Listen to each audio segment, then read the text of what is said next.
जय माता दी दर्शकों, मैं ज्योति शर्मा एक बार फिर से हार्दिक अभिनंदन करती हूँ आप सभी का हमारे बेहद विशेष कार्यक्रम नवरात्र पूजन विधि में। आज शारदीय नवरात्र का तीसरा दिन यानी माँ चंद्रघंटा का दिन है। आज के दिन कैसे हम माँ को प्रसन्न करें, कैसा है माँ का स्वरूप, कौन से बीज मंत्र से माँ की कृपा आप पर होगी, आज इस विषय में चर्चा करेंगे। और इस बारे में तमाम जानकारी के लिए इस वक्त मेरे साथ स्टूडियो में मौजूद हैं वास्तुशास्त्री ज्योतिषाचार्य उर्वशी जैन जी। चलिए सबसे पहले मिलकर हम सब आचार्य जी का स्वागत करते हैं। आचार्य जी, बहुत स्वागत करूंगी कार्यक्रम में। बहुत बहुत नमस्कार ज्योति, जय माता दी। हमारे तमाम दर्शकों को जय माता दी। चलिए, माँ के 9 स्वरूप के हमने दर्शन किए हैं और कर रहे हैं। पहला स्वरूप माँ शैलपुत्री, दूसरा स्वरूप माँ ब्रह्मचारिणी और आज तीसरा स्वरूप चंद्रघंटा। बहुत सुंदर स्वरूप है माँ का। माँ के मस्तक पर चंद्रमा है, तो जहाँ माँ की आप देखिए 8 भुजाएं, 3 आंखें, हाथों में अस्त्र शस्त्र लिए युद्ध मुद्रा में माँ नजर आ रही है। इसके पीछे कथा है कि माँ आखिरकार युद्ध मुद्रा में क्यों नजर आ रही है। लेकिन याद रखिए, यदि आप अलौकिक शक्तियां चाहते हैं, आप चाहते हैं आप जिंदगी में कुछ चमत्कार कर कर दिखाएं, आप चाहते हैं कि आपके भीतर की जो पावर्स हैं, जो आपने हमेशा जिनके बारे में पढ़ा कि भगवान ने हम सबको हमारे भीतर कुछ पावर्स दी हैं, लेकिन आज तक आपने उन पावर्स को महसूस नहीं किया, तो माँ चंद्रघंटा की उपासना से आप अपनी अलौकिक शक्तियों को जागृत कर सकते हैं। आचार्य जी, मैं आपसे जानना चाहूंगी कि जिस तरह से माता रानी हर बार जब धरती पर आती हैं तो वो अपने किसी वाहन पर सवार होकर आती हैं, तो इस बार जो माता रानी आ रही हैं धरती पर, तो माता रानी का कौन सा वाहन है और वो क्या संकेत देकर जाएंगे, इसके बारे में भी मैं आपसे जानना चाहूंगी। ये बहुत जरूरी प्रश्न है और मैदानी ज्योतिष में, जिसमें हम पूरे देश का, हमारी पृथ्वी भूमंडल के ज्योतिष की बात करते हैं, उसके अनुसार तो ये बहुत ही जरूरी माना जाता है।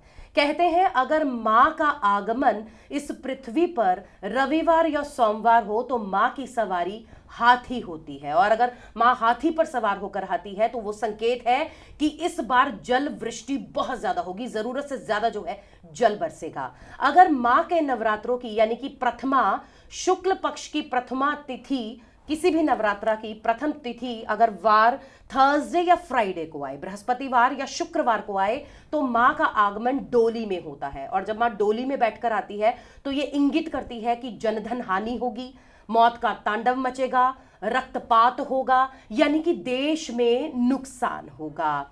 अगर माँ का पहला नवरात्रा बुधवार को हो तो माँ की सवारी नौका होती है। नौका का अर्थ है कि माँ अभीष्ट सिद्धियां देने वाली होती है, यानी कि अगर आप उन 9 के 9 नवरात्रों को रखते हो तो आपकी जो इच्छाएं होती हैं वो सारी इच्छाओं में से कुछ इच्छाएं जरूर पूरी हो सकती हैं अगर माँ का प्रथम नवरात्रा बुधवार को आए।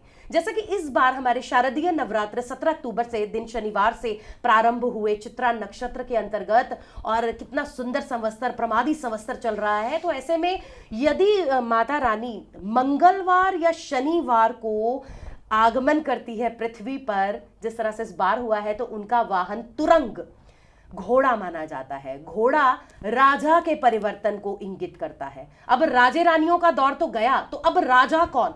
राजा यानी हमारी सरकार। तो यानी मैदानी ज्योतिष का यह दावा है कि सरकार परिवर्तन को लेकर कहीं ना कहीं संकेत मां के ये शारदीय नवरात्रे दे रहे हैं। और आप देखिए कि जो अब 2021 में चैत्र नवरात्रे आएंगे, उनका आगाज भी जो है मां का जो वाहन रहेगा वो तुरंग रहेगा, और वो भी फिर सरकार के परिवर्तन का संकेत दे रहा है। तो सरकार के लिए ये सोचने का विषय है। बहरहाल यहाँ पर जाने के भी वाहन होते हैं माता रानी के, जैसे वो आती हैं तो जाने के भी वाहन है। अगर हम जाने के वाहनों की बात करें तो अगर जिस तरह से वो सैटरडे को जाएंगी तो उनका वाहन मुर्गा हो जाएगा। मुर्गे पर जाना तो कहीं ना कहीं शुभ नहीं माना जाता। बहुत लोगों में बीमारी, रोग, शोक फैलता है, और इस बार जिस तरह से वो जा रही हैं तो उनकी सवारी मुर्गा है। और देखिए, ऑलरेडी हम लोग पैंडेमिक से जूझ रहे हैं, लॉकडाउन है, घरों में कैद है, और रोग और शोक के एक बार फिर संकेत दे दिए हैं इस मैदानी ज्योतिष ने।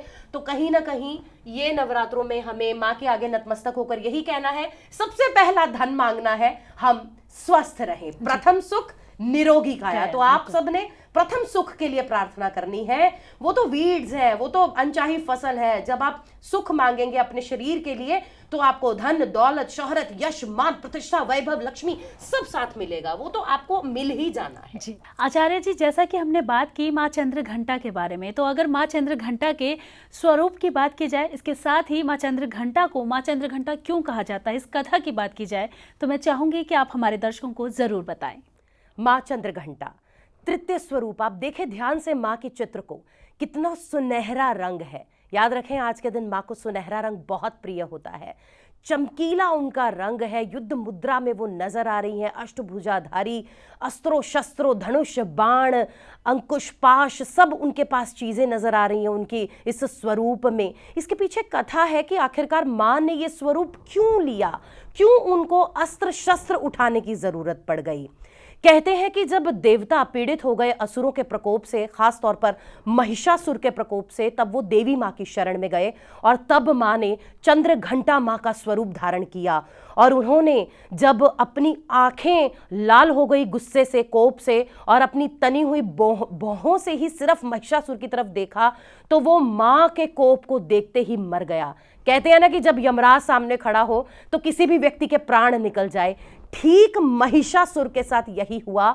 और शास्त्रों में यह भी वर्णित है कि माँ के ऐसे दिल दहला देने वाले स्वरूप को देखते हुए जो दानव सेना थी वो उनके कोप को देखते ही खुद ब खुद नष्ट हो गई, और माँ ने जो देवताओं का हिस्सा था उन्हें वो दिलवाया, और इसलिए माँ ने चंद्रघंटा माता का स्वरूप धारण किया। हालांकि माँ का यह स्वरूप सुंदर भी बहुत है, अगर आप ध्यान से देखें, क्योंकि चमकीला है, गोल्डन है, सुनहरी है, तो अलौकिक शक्तियां देने वाली है माँ। यानी आपकी नजर ऐसी हो सकती है कि अगर किसी पर प्रेत बाधा है, अगर किसी को नींद नहीं आती, अगर किसी पर ओपरी साया है, या आपको अंधेरे से डर लगता है, आप कोई टूना टामन का शिकार हो गए हैं, आपको लगता है कि किसी तरह की नेगेटिविटी के आप शिकार हो चुके हैं, तो आप माँ चंद्र घंटा की आराधना करें। निस्संदेह उसे इस नवरात्रों में माँ चंद्र घंटा की चित्र के आगे नतमस्तक करवाएं। हालांकि अगर जो ऐसी ओपरी बाधा से पीड़ित होगा वो पहली बात तो माँ के दरबार तक नहीं आ पाएगा, और अगर आप किसी तरह से खींच कर ले आए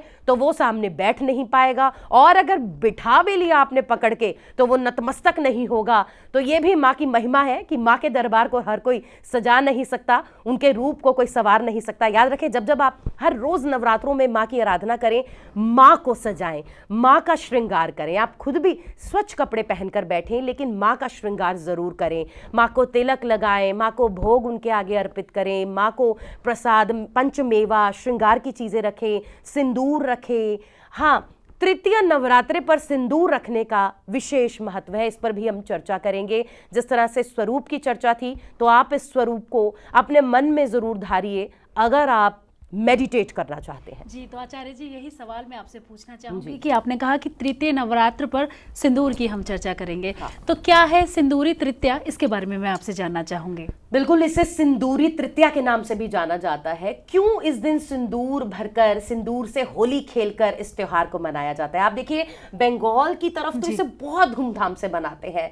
इसके पीछे भी वजह है कि सिंदूर जो है वो एक सुहागन का गहना है, और सबसे सुंदर गहना है जिसे वो अपनी मांग में सजाती है। यहां से आज्ञा चक्र है, तो मांग में जो हम भरते हैं सिंदूर में देखिए लेड होता है। इसके पीछे साइंटिफिक रीजन ये है, अगर आप रेड रंग के लेड को भरते हैं तो आप शांत रहते हैं, आप सौभाग्यशाली रहते हैं, मंगलकारी आपका जीवन रहता है। लंबी मांग भरनी चाहिए, सिर्फ आगे तक आप उसकी चोच ना दिखाएं, पूरी मांग भरें आप अपनी। और पहले तो जमाने में यह भी कहा जाता था जिन लड़कियों की मांग बहुत लंबी निकलती है उनकी शादी बहुत दूर होती है, और ये सच है। कहीं ना कहीं आप देखिए, मैं अपनी ही एग्जांपल दूंगी, और पूरे परिवार में मेरी ही शादी सबसे दूर हुई है, तो ये सच है। जिनकी मांग बहुत लंबी निकलती है उनकी शादी अपने पेरेंट्स के हाउस से बहुत दूर होती है। आप अपनी मांग सजा कर रखिए अगर आप सुहागिन है। आप अपनी सिंदूर दानी इस नवरात्रे पे, खास तौर पर आपको तृतीय नवरात्रे पर अपनी सिंदूर दानी को माँ के दरबार में रखना है। माँ के आगे ये प्रार्थना करनी है, माता रानी मैं ये सिंदूर हमेशा भरती रहूं, मेरा सुहाग सदा बना रहे, मेरी मांग यूं ही सजती रहे, और मैं भी सिंदूर तृतीया मनाऊं। तृतीया एक्चुअली में 3 दिन के नवरात्रि समापन के उपलक्ष्य में मनाया जाता है कि हमने 3 डेज, जैसे बंगालीज में कालरात्रियां होती हैं, 3 कालरात्रियां, उनमें जब विवाह हो जाता है तो पति पत्नी का जो मिलन है वो 3 कालरात्रियों के बाद सुहागरात मनाई जाती है। ठीक इसी तरह से जो माता रानी के नवरात्र है, 3 दिन समापन के ऊपर सिंदूर तृतीया खेली जाती है। सिंदूर से इस त्योहार को मनाया जाता है। सिंदूर से सुहागने खुशियां मनाती हैं कि वो सुहागन है और माँ का आशीर्वाद है। जी, तो बिल्कुल दर्शकों, हमने बात की सिंदूरी तृतीया के बारे में, क्या होती है सिंदूरी तृतीया, इसके साथ ही जाना कि माँ का स्वरूप कैसा है। और आगे अगर बात करें माँ के मंत्रों के बारे में, माँ के भोग के बारे में, तो मैं चाहूंगी कि आप हमारे दर्शकों को विस्तार पूर्वक बताएं। जरूर बताएंगे। माँ का भोग हमें बनाना है, माँ को प्रसन्न करना है। हमने दरबार सजाया है।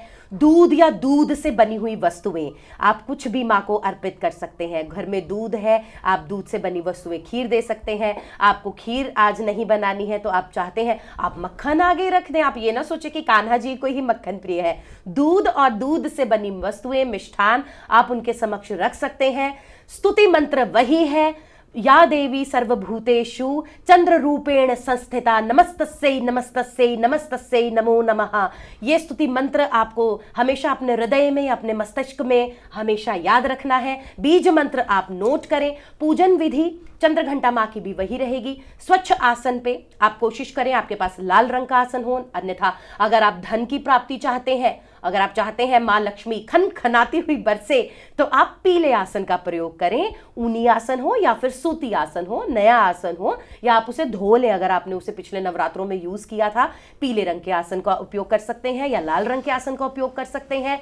आपने पूरे नवरात्र रखे हैं, एक चीज का आप खास ध्यान रखेंगी, अगर आप महिला है आप 9 दिन नींबू नहीं काटेंगी। जी हाँ, अगर आप महिला है और आप 9 दिन, अगर आपने पूरे के पूरे 9 नवरात्र किया है तो आप 9 दिन चमड़े और चमड़े से बनी हुई वस्तुएं अपने शरीर, अपने आसपास नहीं रहने देंगी। ना आपने वो पर्स उठाना है, ना आपके पति ने वो वॉलेट यूज करना है, ना हैंडबैग, ना जूते, ना चप्पल, ना बेल्ट। आप इन चीज का ख्याल रखेंगे जिन पर आपने हजारों रुपए लगाए हैं जिन ब्रांड्स के पीछे, लेकिन आपको इन 9 दिनों में वो चमड़े की चीजों से दूर रहना है। मैं आपको पूजन विधि बता रही थी। आपने पीले रंग के, अगर आपको धन प्राप्ति चाहिए, पीले रंग के आप आसन पर बैठ जाएं।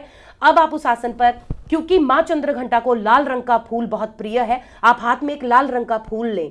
फूल हम इसलिए दिलवाते हैं, ये चीजें प्रकृति की है। ईश्वर ने जो हमें प्राकृतिक रूप से दिया, हम ईश्वर को वही तो अर्पित कर सकते हैं। धन, रुपया, दौलत तो ईश्वर ने हमें मोह माया में फंसाने के लिए रचा है। वो अर्पण किया तो क्या किया, खुद को अर्पण किया तो सब कुछ किया। मैं अर्पण किया तो सब कुछ किया। मैं जब आप हो गए तो एक हो गए, एक कॉस्मिक हो गए, एक माता के साथ आपकी सुर लग गए, आपके जुड़ गए हैं तार। तो बस आपके पास अब क्या है, एक जरिया है, एक माध्यम है। फूल तो एक माध्यम है। आपने फूल को रखना है, आपने सोचना है कि मैं खुद को अर्पण कर रहा हूं, मैं अपनी ईगो को, अपने अभिमान को अर्पित कर रहा हूं। इस बार मैंने नवरात्रों में इनका त्याग करना है, अपने लालच का त्याग करना है। तो आपने मां चंद्रघंटा से, क्योंकि उन्होंने दुष्टों का संहार किया था, उन्होंने देवताओं का हक दिलवाया था, और अगर आपको आपकी जिंदगी का हक नहीं मिला है, आप माँ से मांगिए ना, मुझे मेरा हक दीजिए ना माँ। अपनी माँ से मांगा है ना बचपन में, आज नहीं मांगते, आज बड़े हो गए तो क्या हुआ, माँ के आगे तो हम कभी बड़े होते ही नहीं। आप माता रानी के दरबार में माँ से हक से मांगिएगा चंद्रघंटा वाले दिन, और माँ से कहिएगा कि माँ मैं तेरा बच्चा हूं, बस मुझे मेरा हक चाहिए। आपका किसी भी तरह का हक हो, आपका कानूनी हक, आपका जायदाती हक, आपका संपत्ति का हक, आपका जो भी हक है, माँ अगर आपका वो जायज हक है तो माँ आपको वो आपका हक जरूर देगी। तो देखिए, हमारे पास तो मौका दिया है कि हम माँ से अपना हक मांग लें। पूजन विधि में हमें क्या करना है, अपने हाथ में एक फूल रखना है लाल रंग का। सबसे पहले आपने माँ का श्रृंगार कर देना है, जैसा कि आप हर रोज कर रहे हैं, प्रथम नवरात्र से कर रहे हैं। आपने खुद को भी गंगा जल से शुद्ध करना है, आपने माँ पर भी गंगा जल से थोड़ा सा वहां अपने मंदिर के आसपास शुद्धि करनी है। फिर आपने तिलक करना है, माँ को तिलक करना है, माँ के हर स्वरूप पे तिलक करना है। चंद्रघंटा स्वरूप में आपने अष्टगंध निर्मित तिलक करना है, आपने खुद के भी तिलक करना है। आपने जो कलश स्थापित किया था, आपने पहले दिन भी उस पर तिलक किया, आपने रोज तिलक करना है जो वो कलश स्थापित किया, क्योंकि उसके मुख में माँ होती है। इसके बारे में भी हम आपको बताएंगे कि कलश में किस तरह से देवताओं का आह्वान करते हैं हम। पर आपने चंद्रघंटा वाले दिन क्या करना है, माँ का साज श्रृंगार करना है, उस दिन आपने सिंदूर जरूर रखना है माँ को प्रसाद में, और आपने जो ये श्रृंगार की वस्तुएं होती हैं ये जरूर रखनी है माँ के आगे। जो आपकी प्लेट लगी होगी उसमें श्रृंगार की वस्तुएं और सिंदूर जरूर चढ़ाएं। माँ को पुष्प, अक्षत, गंगा जल, इससे आप जो है अर्पित कर सकते हैं, उनका स्नान करवा सकते हैं पंचामृत से, अगर आपके पास सोने या चांदी की कोई मूर्ति है। इन चीजों का खास ध्यान रखें पूजन विधि में। और आप अगर पूजा करना चाहते हैं, जो आपका नित्य नियम है, पहले जो आप दुर्गा नामावली पढ़ रहे हैं, अर्गला स्तोत्र, कीलक स्तोत्र, दुर्गा सप्तशती के पाठ कर रहे हैं, दुर्गा सप्तशती के मंत्रों के साथ मंत्रोच्चारण कर रहे हैं, या आप दुर्गा चालीसा ही पढ़ते हैं, तो आप जब दुर्गा चालीसा पढ़ लें, जब आपके पाठ संपूर्ण हो जाए, तब आपको एक पाठ जो है बीज मंत्र ओम देवी चंद्र घंटाए नमः, ओम देवी चंद्र घंटाए नमः, नमः का उच्चारण करते हुए साउंड जो है आपकी नाभि से निकलेगी। म का साउंड आपके तालुए पर टच होकर नहीं बोलेंगे। आपने इस मंत्र का उच्चारण करना है। आपका जितना मन करे आप उतना उच्चारण करें। एक शुद्ध गिलास का जो है पानी का गिलास अपने पास रखें, उसे आप फूंक लें जब आप ये मंत्र बोलें, जब आप पूजा पाठ करें, और उसे आप जब सारा आपका पूजा पाठ हो जाए, आपकी आरती हो जाए, आरती आप खड़े होकर करें। हमेशा जब भी आप माँ की आरती करें अंतिम, तो आप उसे खड़े होकर करें, ताली बजाकर करें, खुशियां मनाकर करें, अपने बच्चों को अपने पास बुलाकर करें। आसन पहले बिछाकर रखें, कोई आए या ना आए। अपने घर में आप अकेले आसन पीले पर बैठे हैं, पीछे एक सफेद रंग की चादर जरूर बिछाकर रखें। हो सकता है आपके बच्चे या पतिदेव आपकी प्रार्थना सुनकर वो भी शामिल हो जाएं आपकी पूजा में, तो आप उन्हें शामिल करें। और फिर बस आप इस मंत्र के साथ जब ये पानी है, फिर आप इस पानी को पी लें। जो भावना डालेंगे वो आपको प्रसाद मिलेगा। जी आचार्य जी, जैसा कि आप हर एपिसोड में बता रहे हैं कि किस तरह से माँ की पूजा की जाती है, किस तरह से माँ को प्रसन्न किया जाता है, इसके साथ ही आप उपाय भी हमारे दर्शकों को बताते हैं, तो मैं चाहूंगी कि आज के एपिसोड का उपाय आप जरूर बताएं। ये तो मेरा सौभाग्य है, माता रानी ने मुझे निमित्त बनाया है, और मुझे ये सौभाग्य इस बार प्रदान हुआ कि आप लोगों तक जो बातें हैं माँ के निमित्त जो पड़ी हैं वो पहुंचाया जाए। और एक उपाय चलते चलते अपने दर्शकों को जरूर बताना चाहूंगी। सिंदूर तृतीया है, चंद्र घंटा स्वरूप है, सिंदूर से आप माँ का उपाय करिए। अगर घर में आपके कलह है, कलेश है, आपको लगता है आपके पति आपकी बात नहीं सुनते, आपको लगता है आपकी पत्नी आपकी बात नहीं सुनती, तो आपको क्या करना है, नवरात्रों का मौका है, आप पूरा फायदा उठाएं। पूरे के पूरे 9 दिन 9 नवरात्रों में, नवरात्रियों में आपको पान के पत्ते के ऊपर केसर लगाना है, केसर से श्रीम लिखना है। हालांकि श्रीम जो है वो लक्ष्मी कारक होता है, लेकिन आपने श्रीम लिखना है और यही भावना डालनी है, हे माता रानी, बस मेरे परिवार में सौहार्द बना रहे, प्रेम बना रहे, मैं जब घर पर आऊं तो मुझे नेगेटिविटी ना मिले। तो बस आप ये 9 रात्रों में उस पान के पत्ते पर करें, और जो आखिर में जब आप समापन करें नवरात्रों का, उस नवरात्र के समापन के बाद जब आप तमाम चीजें जो हैं, मंदिर की कुछ चीजें आप जल प्रवाह करने जाते हैं दशमी पर या दशमी के बाद, तब आप उस पान के पत्ते को भी उसके साथ प्रवाहित कर दें। फिर देखिएगा आपके घर में कितना सौहार्दपूर्ण वातावरण रहेगा। जी तो आचार्य जी, आज के एपिसोड में हमने बात की माँ चंद्र घंटा के बारे में, किस तरह से उसे उन्हें प्रसन्न किया जाए। साथ ही आपने जो उपाय आप हमारे दर्शकों को बताते हैं, बहुत ही अच्छे उपाय आप हमारे दर्शकों को बताते हैं, इसके लिए आपका बहुत बहुत धन्यवाद। Thank you so very much Jyoti ji, आपको भी बहुत बहुत धन्यवाद, आप इतने उम्दा प्रश्न पूछती हैं। जी तो बिल्कुल दर्शकों, हमारे आज के इस बेहद विशेष कार्यक्रम में बस इतना ही। माँ चंद्र घंटा की कृपा आप पर बनी रहे, इसी मंगल कामना के साथ मुझे दीजिए इजाजत। जय माता दी। संतवाणी दुखदाहिनी सुखदायिनी।